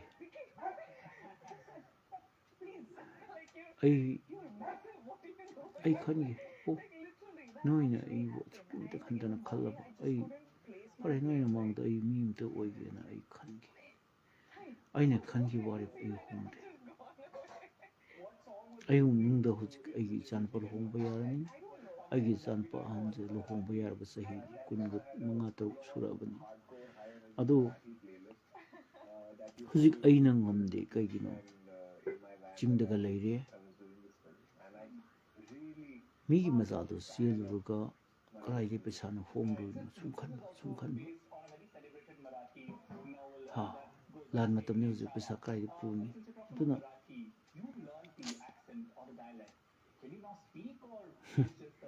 I feel like I have to just save that for the film. I'm not gonna ask you to say it. I'm not gonna say, can we see? I feel like I worked so hard for the dialect, for the language aspect of it, that I just want people to go there and be mind blown. What we see in the trailer is pretty bang on, by the way. But this is coming from a Punjabi person. But I'm glad. I was pretty impressed. So, what was the prep like when it comes to the language? It took a lot because, see, when you're playing a Maharashtrian Maharani, it comes with a responsibility. Of course, Chava had to do the physical and the language and every bit of it. But for me, it was like a queen. You can't go wrong with that. You can't take that liberally. You can't take that for granted. So for me, every day, sitting 2 hours on Zoom call with a pencil in the mouth and trying to get the pronunciation. ꯇꯧꯅꯤꯡꯕ ꯇꯧꯁꯅꯨ ꯃꯣꯏ ꯊꯣꯛꯄ ꯇꯧꯁꯅꯨ ꯑꯩꯈꯣꯏ BJPꯒꯤ ꯃꯈꯥꯗ BJPꯒꯤ ꯂꯩꯉꯥꯛꯁꯤꯗꯅꯦ ꯑꯩꯈꯣꯏꯅ ꯉꯁꯥꯏꯒꯤ responsibility ꯂꯩꯇꯕ ꯃꯊꯧ ꯇꯧꯗꯕ ꯃꯤꯌꯥꯝꯒꯤ ꯏꯔꯥꯡ ꯂꯩꯔꯦ ꯃꯤꯌꯥꯝꯒꯤ ꯂꯥꯟ ꯇꯧꯅꯔꯦ ꯆꯍꯤ ꯑꯅꯤꯕꯨ ꯀꯟꯇ꯭ꯔꯣꯜ ꯇꯧꯕ ꯉꯝꯗꯕ ꯈꯗꯛ ꯃꯗꯛ ꯇꯧꯔꯒ ꯁꯨꯝ ꯂꯩꯊꯣꯛꯑꯒ ꯃꯤꯇꯤꯡ ꯈꯔ ꯇꯧꯅꯤ ꯑꯗꯨ ꯇꯧꯅꯤ ꯂꯦꯝꯅ ꯊꯥꯔꯣꯏ ꯑꯗꯨ ꯇꯧꯔꯣꯏ ꯑꯗꯥ ꯇꯧꯔꯣꯏ ꯃꯔꯝꯗꯤ ꯀꯩꯅꯣꯕꯨ ꯁꯤ ꯃꯥꯁꯨ ꯑꯥꯗꯒꯤ ꯂꯥꯛꯄꯅꯤ ꯑꯗꯨ ꯇꯧꯔꯦ ꯇꯥꯠ ꯇꯧꯔꯝꯃꯦ ꯑꯗꯨꯕꯨ ꯔꯤꯖꯥꯏꯟ ꯇꯧꯊꯣꯛꯈ꯭ꯔꯦ ꯑꯗꯨꯁꯨ ꯃꯇꯝ ꯆꯥꯗꯅ ꯍꯌꯦꯡ ꯍꯪꯆꯤꯠ ꯑꯦꯁꯦꯝꯕ꯭ꯂꯤꯒꯤ ꯃꯥꯒꯤ ꯐꯝꯗꯦꯗꯕꯩ ꯑꯦꯁꯦꯝꯕ꯭ꯂꯤꯁꯤ ꯂꯥꯏꯒꯤ ꯅꯃꯥꯗ ꯐꯝꯃꯦꯕꯀꯣ ꯃꯤꯌꯥꯝꯒꯤ ꯃꯤꯆꯝ ꯃꯤꯌꯥꯝꯒꯤ ꯑꯣꯄꯣꯖꯤꯁꯟ ꯍꯥꯏ ꯃꯤꯆꯝ ꯃꯤꯌꯥꯝ ꯋꯥꯔꯤꯕ ꯃꯌꯥꯝꯁꯤ ꯃꯁꯤꯒꯤ ꯃꯇꯥꯡꯗ ꯈꯟꯅ ꯅꯩꯅꯖꯦꯁꯨ ꯁꯨꯡꯌꯥꯁꯨ ꯌꯥꯗꯕ ꯀꯣ ꯑꯩ ꯄꯨꯟꯁꯤꯗ ꯎꯗ꯭ꯔꯤ ꯁꯤꯒꯨꯝꯕ ꯂꯩꯉꯥꯛꯁꯤꯗꯤꯀꯣ ꯁꯤꯒꯨꯝꯕ ꯂꯩꯉꯥꯛꯁꯤꯗꯤ 2001ꯗꯁꯨ ꯈꯪꯈ꯭ꯔꯕꯅꯤ ꯄꯔꯥ ꯈꯪꯈ꯭ꯔꯕꯅꯤ BJPꯅ ꯄꯥꯏꯔꯗꯤ ꯑꯩꯈꯣꯏꯁꯦ ꯑꯋꯥꯕ ꯑꯗꯨꯝ ꯇꯥꯏ ꯃꯤꯁꯤ ꯃꯤꯅꯥ ꯌꯥꯎꯏ 2001ꯗ ꯃꯤ ꯃꯌꯥꯝ ꯁꯤꯈ꯭ꯔꯕꯅꯤ ꯃꯤ 19 ꯁꯤꯈ꯭ꯔꯕ ꯑꯉꯥꯡ ꯅꯠꯇꯦ ꯀꯦꯀ꯭ꯔꯨ ꯄꯥꯠ ꯍꯥꯏꯗꯅ ꯃꯁꯤꯗ ꯂꯝꯗꯝ ꯀꯦꯀ꯭ꯔꯨ ꯄꯥꯠꯅ ꯑꯣꯖꯥꯅꯕꯅꯁꯨ ꯁꯛꯈ꯭ꯔꯕꯅꯤ ꯑꯩꯁꯨ ꯐꯅꯌꯥꯝ ꯌꯥꯎꯔꯝꯃꯤ ꯄꯔꯥ ꯐꯥꯔꯁꯨ ꯄꯔꯥꯗꯤ ꯇꯝꯈ꯭ꯔꯕꯅꯤ ꯄꯔꯥ ꯐꯥꯎꯗꯦ ꯑꯃꯨꯛꯁꯨ ꯄꯤꯁꯜꯂꯦ ꯑꯐꯇꯔ 20 years BJP ꯍꯜꯂꯛꯑꯦ ꯔꯤꯇꯔꯟ ꯇꯧꯔꯦ BJPꯗ ꯑꯦꯕꯁꯣꯂꯨꯠ ꯃꯦꯖꯣꯔꯤꯇꯤ ꯄꯤꯊꯣꯛꯈ꯭ꯔꯦ ꯄꯨꯂꯞ ꯑꯩꯈꯣꯏ ꯍꯥꯠꯂꯣ ꯍꯥꯏꯕ ꯂꯥꯏꯁꯦꯟꯁ ꯇꯨ ꯀꯤꯜ ꯍꯥꯏꯕꯅꯤ ꯂꯥꯏꯁꯦꯟꯁ ꯄꯤꯊꯣꯛꯏꯅꯦ ꯑꯩꯈꯣꯏ ꯍꯥꯠꯆꯧꯅ ꯃꯤꯇꯩ ꯍꯥꯠꯅꯅꯕ ꯂꯥꯏꯁꯦꯟꯁꯅꯦꯕ ꯀꯨꯀꯤ ꯍꯥꯠꯅꯕ ꯅꯠꯇꯦ ꯀꯨꯀꯤ ꯑꯃ ꯐꯅꯦꯛ ꯊꯧꯕ ꯀꯨꯀꯤ ꯅꯨꯄꯤ ꯑꯅꯤ ꯐꯅꯦꯛ ꯊꯧꯕꯗ ꯂꯨꯄꯥ ꯂꯥꯛ 10 ꯄꯤꯅꯦ ꯃꯩꯇꯩꯅꯤ ꯃꯌꯥꯝ ꯃꯃꯤꯠꯇ ꯄꯥꯔ ꯁꯣꯏꯕ ꯃꯌꯥꯝ ꯈꯣꯡꯖꯤꯟꯗꯒ ꯂꯩꯔꯤꯕ ꯃꯌꯥꯝꯁꯤꯗꯤ ꯀꯔꯤ ꯒꯃꯦꯟꯅ ꯄꯤꯔꯒꯦꯕ ꯃꯁꯥꯒꯤ ꯃꯔꯣꯝꯗꯣꯝ ꯉꯥꯛꯅꯅꯕꯒꯤꯗꯃꯛꯇ ꯈꯨꯟ ꯉꯥꯛꯅꯕꯒꯤꯗꯃꯛꯇ ꯆꯣꯡꯊꯣꯔꯛꯈꯤꯕ ꯈꯨꯟ ꯉꯥꯛꯄꯁꯤꯡ ꯁꯣꯏꯕ ꯇꯨꯃꯈꯣꯡ ꯃꯣꯏꯔꯥꯡ ꯄꯨꯔꯦꯟꯗ ꯁꯣꯛꯕ ꯃꯃꯤꯠ ꯅꯥꯃ ꯇꯥꯡꯉ ꯂꯩꯔꯤꯕ ꯄꯣꯔꯈꯣꯡꯖꯤꯟꯗꯒ ꯂꯩꯔꯤꯑꯅ ꯍꯥꯏ ꯑꯗꯨ ꯃꯣꯏꯗ ꯒꯃꯦꯟꯒꯤ ꯃꯇꯦꯡ ꯀꯔꯤ ꯄꯤꯔꯒꯦꯕ ꯁꯣꯏꯅꯥꯏꯕ ꯃꯌꯥꯝ ꯂꯩꯔꯤ ꯍꯧꯖꯤꯛ ꯅꯣꯡꯃꯩ ꯃꯔꯨ ꯃꯅꯨꯡꯗ ꯆꯪꯉ ꯑꯣꯄꯔꯦꯁꯟ ꯇꯧꯕ ꯉꯝꯗꯕ ꯃꯌꯥꯝ ꯂꯩꯔꯤ ꯀꯨꯀꯤ ꯅꯨꯄꯤ ꯑꯅꯤꯗꯨꯕꯨꯗꯤ ꯐꯅꯦꯛ ꯉꯥꯛꯇꯪ ꯊꯣꯛꯎꯕꯒꯤ ꯂꯥꯛ 10 ꯄꯤꯈꯤꯕ ꯒꯃꯦꯟꯁꯤꯅ BJP ꯒꯃꯦꯟꯁꯤꯅ ꯆꯠꯂꯒꯗ ꯊꯤꯜꯂꯨꯏꯕ ꯒꯕꯔꯅꯔꯅ ꯄꯤꯈꯤꯕ ꯒꯕꯔꯅꯔ ꯃꯁꯥꯅ ꯆꯠꯂ ꯊꯤꯜꯂꯨꯏ ꯑꯗꯨꯒ ꯑꯗꯨ ꯑꯣꯏꯇꯥꯔꯗꯤ ꯑꯩꯈꯣꯏ ꯀꯔꯤꯅꯣ ꯈꯦꯠꯅꯕ ꯊꯝꯃꯤꯁꯤ ꯀꯔꯤꯒꯤꯅꯣ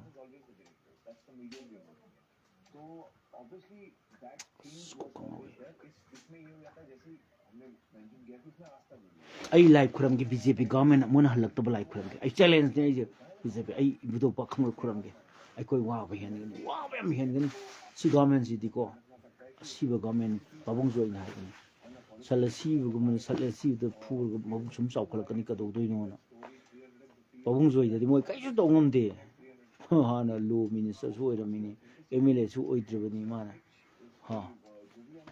ꯃꯌꯥꯁꯨ ꯌꯥꯎꯗ꯭ꯔꯕ ꯀꯩꯒꯨꯝꯕꯅꯤ ꯑꯗꯨ ꯑꯣꯏꯔꯁꯨ ꯃꯌꯥ ꯑꯃꯨꯛ ꯐꯖꯅ ꯄꯥꯜꯂꯛꯏ ꯃꯥꯁꯨ ꯑꯍꯜ ꯑꯣꯏꯖꯔꯁꯨ ꯐꯖꯅ ꯉꯥꯡꯉꯛꯏ ꯀꯣ ꯕꯦꯡꯆꯣꯏꯗꯤ ꯅꯨꯡꯉꯥꯏꯌꯦ ꯄꯥꯕꯨꯡꯖꯣꯏꯅ ꯉꯥꯡꯕꯁꯦ ꯌꯥꯝ ꯊꯤ ꯅꯨꯡꯉꯥꯏ ꯑꯆꯨꯝꯕꯗ ꯉꯥꯡꯉꯦ ꯃꯁꯥꯃꯛ ꯍꯥꯟꯅ ꯂꯣ ꯃꯤꯅꯤꯁꯇꯔ ꯑꯣꯏꯔꯝꯃꯤꯅꯦꯀꯣ MPPꯗꯒꯤ ꯍꯧꯔꯛꯄꯅꯤ ꯀꯣꯡꯒ꯭ꯔꯦꯁꯇ ꯆꯪꯈꯤꯕ ꯋꯥꯅꯤ ꯐꯩꯔꯦꯡꯒ ꯇꯨꯔꯦꯡꯒ ꯃꯤꯍꯨꯠꯁꯤ ꯀꯔꯝꯕ ꯃꯤꯍꯨꯠ ꯈꯟꯒꯗꯒꯦ ꯍꯥꯏꯁꯤ ꯑꯩꯈꯣꯏ ꯄꯕ꯭ꯂꯤꯛꯁꯤ ꯑꯦꯋꯦꯔꯅꯦꯁ ꯄꯤꯕ ꯃꯊꯧ ꯇꯥꯏ ꯄꯩꯁꯥꯗ ꯆꯠꯄ꯭ꯔꯥ ꯁꯪꯒꯗ ꯆꯠꯄ꯭ꯔꯥ ꯀꯣ ꯀꯔꯤꯅꯣ ꯑꯃ ꯇꯧꯔꯤ ꯑꯩꯈꯣꯏꯁꯤ ꯌꯥꯔꯣꯏ ꯑꯩꯈꯣꯏ ꯋꯥꯠꯈꯤꯅꯤ ꯑꯩꯈꯣꯏ ꯌꯥꯝ ꯋꯥꯠꯈꯤꯅꯤ ꯍꯧꯖꯤꯛ ꯂꯣꯏꯔꯦꯅ BJPꯅ ꯄꯥꯟꯕꯗꯒꯤ ꯂꯝꯕꯤ ꯉꯥꯔꯤꯌꯥꯟ ꯂꯝꯕꯤꯁꯤꯅ ꯃꯔꯣꯟ ꯐꯔꯤꯕ ꯀꯔꯤꯅꯣ ꯇꯧꯔꯤꯕꯨ ꯑꯟꯗ꯭ꯔꯣ ꯂꯝꯕꯤꯁꯤꯅ ꯃꯔꯣꯟ ꯆꯂꯥꯡ ꯌꯥꯏꯔꯤꯄꯣꯛ ꯁꯤ ꯌꯥꯏꯔꯤꯄꯣꯛꯇꯒꯤ ꯁꯤ ꯑꯖꯥꯠ ꯃꯃꯥꯡꯗꯒꯤꯅ ꯀꯩꯊꯦꯜ ꯃꯟꯕꯤ ꯐꯥꯎ ꯂꯝꯕꯤꯁꯤꯅ ꯃꯔꯣꯟ ꯐꯔꯤꯕ ꯂꯣꯏꯔꯦ ꯑꯩꯈꯣꯏ ꯁ꯭ꯋꯥꯏꯒꯤ ꯃꯌꯥꯏ ꯏꯝꯐꯥꯜ ꯂꯝꯕꯤꯗꯁꯨ ꯌꯦꯡꯉꯨ ꯇꯧꯔꯤ ꯃꯌꯥꯝ ꯑꯗꯒꯤ ꯁꯤ ꯑꯁ ꯀꯔꯤꯅꯣ ꯑꯗꯒꯤ ꯀꯔꯤꯕꯨ ꯇꯥꯛꯆꯤꯛ ꯇꯥꯌꯦꯜ ꯂꯝꯕꯤꯒꯗꯣ ꯉꯁꯥꯏ ꯐꯦꯁꯕꯨꯛꯇ ꯊꯦꯡꯅꯕꯅꯤ ꯃꯅꯤꯄꯨꯔꯒꯤ ꯂꯝꯕꯤ ꯑꯌꯥꯝꯕꯅ ꯃꯦꯛꯁꯤꯃꯝꯗꯤ ꯌꯥꯗ꯭ꯔꯦ ꯁꯨꯅꯨ ꯂꯝꯕꯤ ꯌꯥꯗ꯭ꯔꯦ ꯂꯣꯏ ꯌꯥꯗ꯭ꯔꯦ ꯍꯦꯛ ꯐꯔꯤꯕ ꯊꯧꯕꯥꯜ ꯂꯝꯕꯤ ꯈꯛꯇ ꯉꯥꯏꯔꯦ ꯃꯣꯔꯦ ꯌꯧꯕ ꯀꯨꯀꯤꯅ ꯆꯠꯊꯣꯛ ꯆꯠꯁꯤꯟ ꯇꯧꯕ ꯂꯝꯕꯤ ꯑꯁꯤ mꯉꯥꯏꯔꯦ But on those days, it was just because the scenes were so intense, it was just not the right atmosphere for us to be cordial and chit chat about the weather or the food or the other things. So we were just too focused on just trying to get that scene and that atmosphere played very honestly. Are you one of those actors who are in their character even when they are dealing with their co-actors as actors? No? You were not saying, okay, अगर मैं उनके साथ villain play कर रहा हूँ तो I'll kind of maintain distance. ꯑꯩꯈꯣꯏ ꯃꯩꯇꯩꯁꯤꯅꯦ ꯌꯥꯝ ꯄꯪꯕ ꯌꯥꯝ ꯊꯣꯡ ꯆꯥꯗꯕꯁꯤ ꯀꯔꯤ ꯌꯥꯝ ꯔꯤꯗꯤꯀꯨꯂꯁ ꯑꯣꯏꯕꯁꯦ ꯐꯒꯦꯔꯥ ꯐꯔꯣꯏꯒꯦꯔꯥ ꯑꯃꯅ ꯈꯨꯠ ꯊꯥꯡꯈ꯭ꯔꯕꯀꯣ ꯌꯥꯏ ꯋꯥꯈꯟꯗꯣ ꯁꯦꯀꯦꯟ ꯊꯣꯠ ꯌꯥꯎꯗꯦꯕ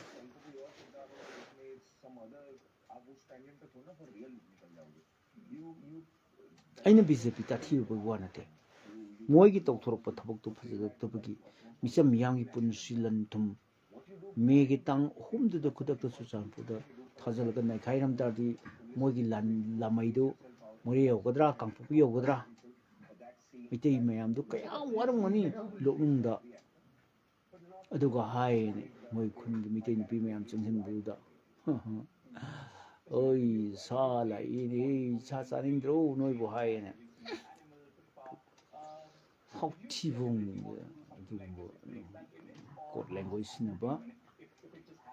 ꯁꯂꯥꯛ ꯁꯥꯍꯟꯕ ꯃꯩꯇꯩ ꯅꯨꯄꯤ ꯃꯌꯥꯝ ꯑꯗꯨ ꯈꯥꯏꯗꯣꯛꯅꯗꯕ ꯃꯩꯇꯩ ꯅꯨꯄꯤ ꯑꯅꯤꯈꯛꯇꯪ ꯆꯣꯡꯊꯣꯔꯛꯄꯅꯤ ꯃꯣꯏ ꯔꯦꯞ ꯇꯧꯕꯤꯈ꯭ꯔꯦꯅ ꯑꯗꯨꯁꯨ ꯇꯨꯃꯤꯟꯅ ꯌꯩꯁꯜꯂ ꯊꯝꯈ꯭ರೆ ꯄꯩꯁꯥ ꯈꯔ ꯄꯤꯔꯒ ꯑꯗꯨꯝ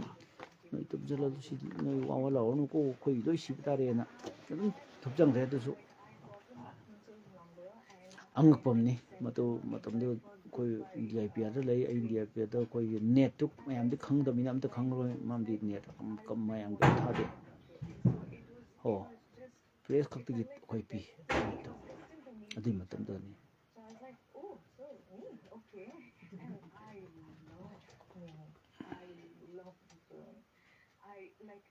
That's when, I was like, sir, I love this film. I don't know, I'm sorry I'm wasting your time, but I just want to say this. And he's like, I want to meet with you. And then, of course, the meeting happened. And